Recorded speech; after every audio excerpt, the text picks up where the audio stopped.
Miss Searsan.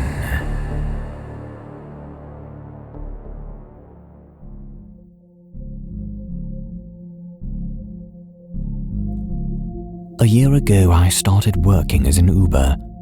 I mostly work at nights, so I had a few weird encounters on my time as a driver, but one of them was particularly weird. Every day I started working at 8 p.m. and finished maybe 3 or 4 a.m. One day, I was working near the suburbs of my city. It was 2 a.m. and I got a request for a passenger a few kilometers away from me. I took the route and it took me to this isolated part of the suburbs area. Usually this late at night, there was no one on the streets, but this area was, well, it seemed, completely desolate. All of the houses were dark, not even lights on the patio or anything, no cars on the street. It felt so creepy.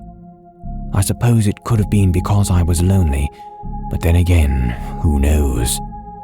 I didn't know this area that well, so I was already feeling very uncomfortable. Also, I live in the north part of Mexico, so things are usually not that safe here. Anyways, I drove to the location of this dude and he was standing in the corner of the street near a light pole. I parked the car and he opened the door and got in. The dude had an oversized dark jacket. He was sweaty, he smelled weird and he was like really scared. He looked to the back seat and then to the sides of the car as if he was checking for something. I thought that was weird, but well, I didn't mind. Then I proceeded to start the trip and the app showed me the route. The location I was supposed to drop him off was in Mexico City, which was like 900 kilometers from any city, so I was like, what is this? The dude told me he pressed a random location to drop him off on, and that he lived nearby, just a few blocks from here, he said. His phone though was dead supposedly, and he was going to pay in cash. I don't know if this is an option in the US, but you can pay in cash on here. He didn't look at me at all, not even once. He seemed scared for some reason, as he was breathing fast and loud, but he was also trying to hide it. I started the car, and the dude was pointing at me where to go next. After a few blocks, I realized we were just going in circles, so I asked him what was his deal. He told me that his girlfriend left him earlier, and that he suspected she was cheating with a dude nearby. I told him that it wasn't my job and to get out of the car. He yelled at me though to shut up. At this point, I started getting really scared. It was so late at night and near the end of my shift and in a very lonely area. The dude was acting very weird, and I just started thinking he might have a gun or a knife or something under his jacket. He wouldn't get out of the car when I told him to do so, so I just kept going, not quite knowing what else to do. On the street there was a person walking by. He was holding some grocery store bags, and my passenger told me to stop the car. I did it, and he told me to follow that guy. Obviously the dude noticed we were following him, so this person started walking faster and went inside his house. The next thing this weirdo in my backseat told me to do was just stop there. He wanted me to stay in front of the house, and we just stayed there in complete silence for like 5 minutes. He was staring the whole time at the windshield, not even the house we were parked across, and he was just silent, breathing hard. I was so scared and I didn't know what to do. Suddenly, the dude opened the door and told me not to leave. Of course, I was planning to leave at this point, before he exited the car, and then he turned around again and yelled at me to not leave. As soon as he stepped out, I closed the door and left as fast as I could. I was shaking. I suffer from very bad panic attacks. I called the police and told them what had happened and went straight home. I don't know what was wrong with that dude, but I felt like he was planning something bad against that random guy. Anyways, I wanted to share that creepy experience. I don't know what happened to the guy carrying the groceries, but I hope he was okay.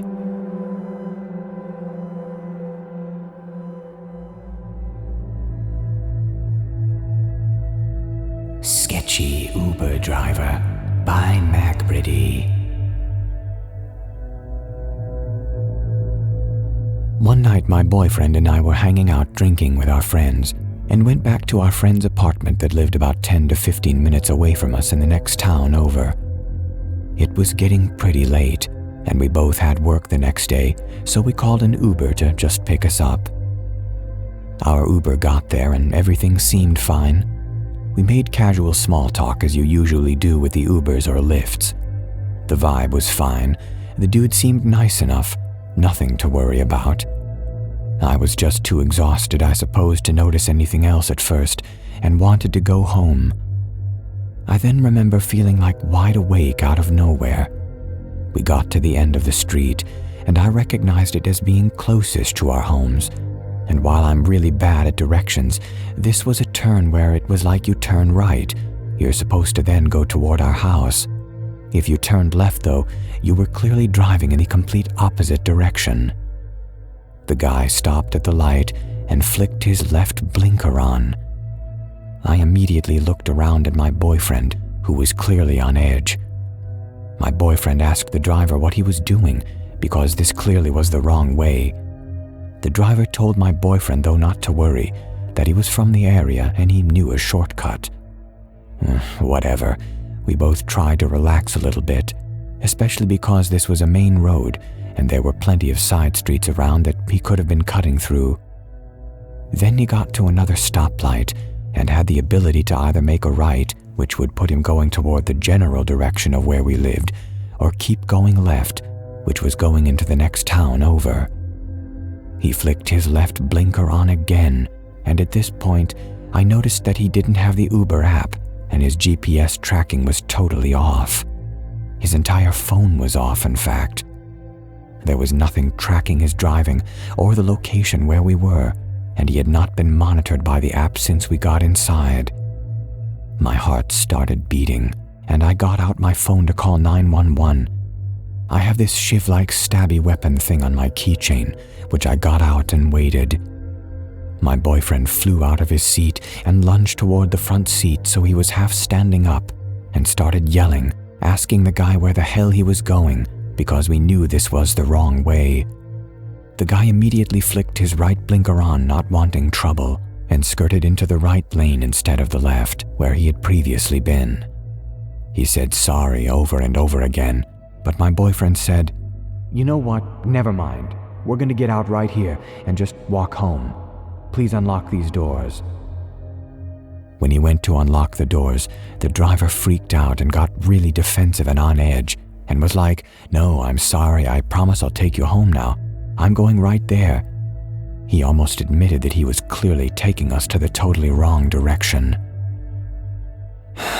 I can't remember if we just rode the rest of the way in that Uber, because there was likely no one else around at that hour, and we felt that our guy was going out enough that he wouldn't do anything, or if we actually just got out of the car and began to walk home.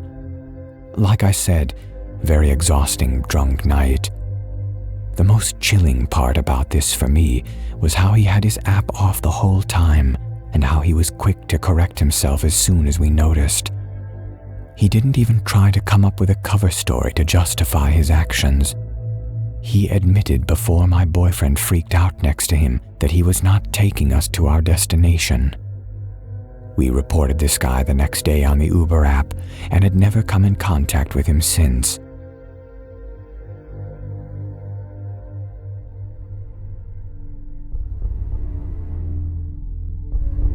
The Stalker Uber Driver by Ether08. This happened a couple of months ago, December of last year. I started working my new job in the mall and had to work for most of Boxing Day. I was done at 10 p.m. and transit seemed to have ended at 7 p.m. I'm a student at the uni who didn't go home for the holidays due to this job and never had to deal with the holiday transit hours. I decided to call an Uber, and the driver picked me up right in front of the mall. We had casual conversation during the drive back, and he learned about where I worked and how I was living on my own for a time since my roommates went to their hometowns for the holidays. Fast forward to the next day at work, around 6 p.m., and this driver walked into the store where I worked. He even tried to strike up a conversation with me. I told him that I had to get back to work, of course.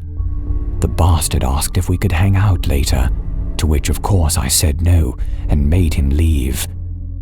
At the end of the shift, which was at 10 p.m., I walked out of the store, planning to take transit. As soon as I stepped out of the doors, the driver immediately pulled up next to me and offered to give me a ride, of course for free, back to my home. After going back and forth with me declining him and saying that it was still free, I decided to walk away and caught a bus home instead. I was pretty overwhelmed by the fact that he showed up to my workplace, even waiting 3 hours until I was done with work to offer me a ride home.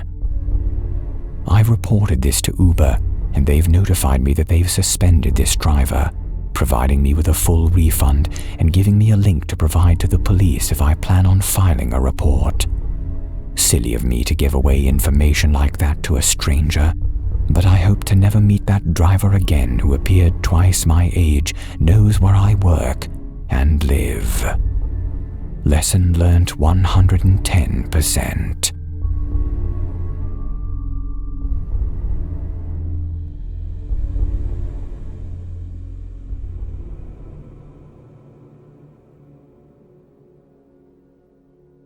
Conspiracy theory: ex-con Uber driver tried to take me to his bunker.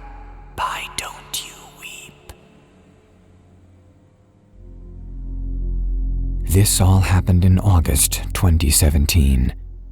I was 23 and just moved back into my mom's place, which happened to be about 30 minutes from the nearest friend's place. My car broke down, so I was Ubering everywhere I had to go. I went to my friend's place to help him move, went to Target to grab some champagne and orange juice because I apparently hated myself and thought an immediate hangover was a great idea. Fast forward though to the night, of course, and I was doubled over throwing up with a migraine. I could barely lift my head up, and I had to have work the next day, and of course my shift was in the morning. My friends had no idea where they had any of their over-the-counter meds for headaches, but of course, the stoner of the house offered me an edible. Now, I may have killed the bottle of champagne, but I haven't touched marijuana in years, I swear. I ate half of that edible and waited for about 45 minutes to feel better, and then called my Uber. I was getting picked up in an apartment complex, and of course had to walk to the front to find the driver, because I'd never met an Uber driver that can locate any address with accuracy. Anyways, I got into the back seat, and he turned around to introduce himself. The guy had a southern drawl, and it would make molasses seem like water. It was at this moment I realized I'd fucked up. I told him I had a migraine and just wanted to go home. He pulled out a bottle of water that was already opened, and some random pills as well, and told me that these should make me feel better. So of course I politely grabbed them. In my state, I then proceeded to stuff them into the seat and shove the water bottle into the pocket of the seat in front of me. Then we began our 30-minute drive to my mom's apartment. If it weren't for Mary Jane coming along for a ride, I probably would have hopped out right then. This guy started off by telling me his prison stories, and then somehow delved into the world was going to end by December 20th something of 2017. Every few sentences he was now bringing up his bunker. He asked me constantly if I just wanted to head there instead of home. My high-ass self kept telling him I'd love to, but I'd have work so it couldn't work out. Maybe next time, I guess. Then he began cycling through conspiracies from the earth was flat to Kandahar, Afghanistan giants. He said, "I probably shouldn't tell you this, but look up Kandahar, Afghanistan on YouTube. Also, in case y'all don't know this, the world isn't heliocentric. Just get a pair of binoculars, you'll see." At some point he was telling me that he had an arsenal of guns too, and asked me if I had any guns, and if my liberal millennial ass had any, then I was very weird. So I lied and told him that I had lots. He said he grew opium in his bunker. Yeah, right. And again asked me to come with him. Then I panicked. I began texting everyone I know, pretending that I was listening, sharing my location, and then started recording his conversations.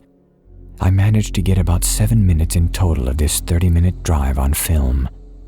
We were getting closer and closer to the exit he needed to take to drop me off. He was still flat in the left lane of this 4-lane highway, though. I kept telling him to move over, that the exit was coming up, and this creepy-ass fucker kept telling me how well-stocked his bunker was. Of course he missed the exit.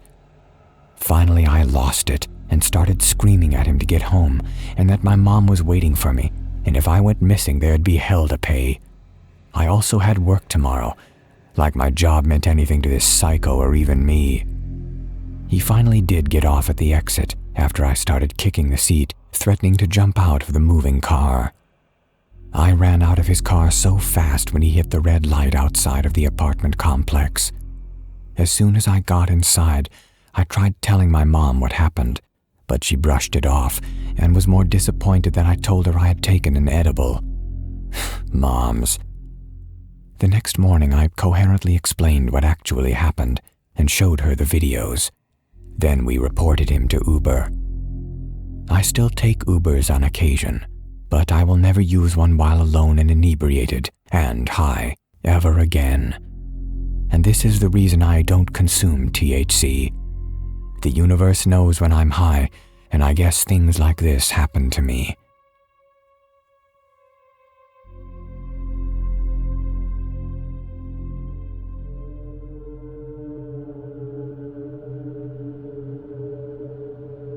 He wasn't my Uber driver by Scriptonite.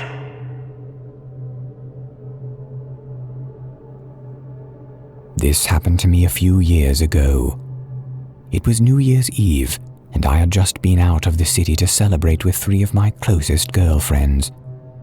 At the end of the evening, when we were all exhausted and ready for bed, one of our friends traveled to her house near the club, while the others made the hour-long trek back to their home suburb. There were 3 of us together, all females. The trip to our suburb typically involved a 45-minute-long bus trip, and then an Uber or taxi to our houses. I have lived in the area all my life, and I am very familiar with the most convenient way to get to and from my house. On this particular evening, we got off the bus and I booked an Uber with my phone. It was around 4 a.m., so you can imagine our remote little town had very little road traffic at this time. Anyway, a car pulled up at the bus stop, as this was the first car we had seen since the evening, and no one else was around except us. And of course, we assumed it was our ride and got in. Our Uber driver was a Russian man with a very thick accent, although he didn't speak a whole lot. Immediately, I noticed that he was taking us in the wrong direction of my house, but I figured it was fine. Sometimes GPS takes drivers on different routes. I brushed off the thought. I wish I hadn't. Then, of course, 10 minutes later, I got a text message that my Uber driver was arriving at my pickup destination. I looked at the driver beside me, angry that I was too tired or intoxicated to remember the text message you receive because your ride pulls up, but also terrified that I might have gotten my 2 best friends and myself into a vehicle with a man I didn't know at all. My actual Uber driver arrived and then tried to call me, presumably to find out where we were. But I ignored the call, not wanting to alert the man who had actually picked us up. At this point, I still hadn't said anything to my best friends, but asked the driver if he would stop at a service station so I could grab a drink of water before we continued the journey. I claimed I felt sick. He questioned me. "We aren't far from your destination now." But I kept insisting, and thankfully he agreed. When we arrived at the service station, I asked my friends to get out with me, desperately, and they obliged. I explained the situation to them, and we all agreed to tell the driver that we were going to walk to a friend's house nearby and not to worry about the rest of the trip. He seemed frustrated and insisted he take us, but we refused to get back into the car. We ended up fortunately getting a cab back home from there. To everyone commenting on my lack of caution in this story, I know that I was reckless, and I know that I only have myself to blame for getting into that situation. The point of posting this story is to potentially help other people who may act with the same disregard for safety under the influence. At the time, I wasn't familiar with Uber as it was fairly new in my area, and I have since adopted all of the recommended precautionary methods.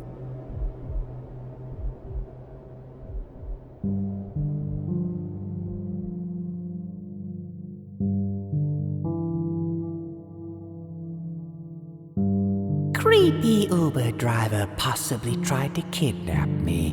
By 017 Daisy.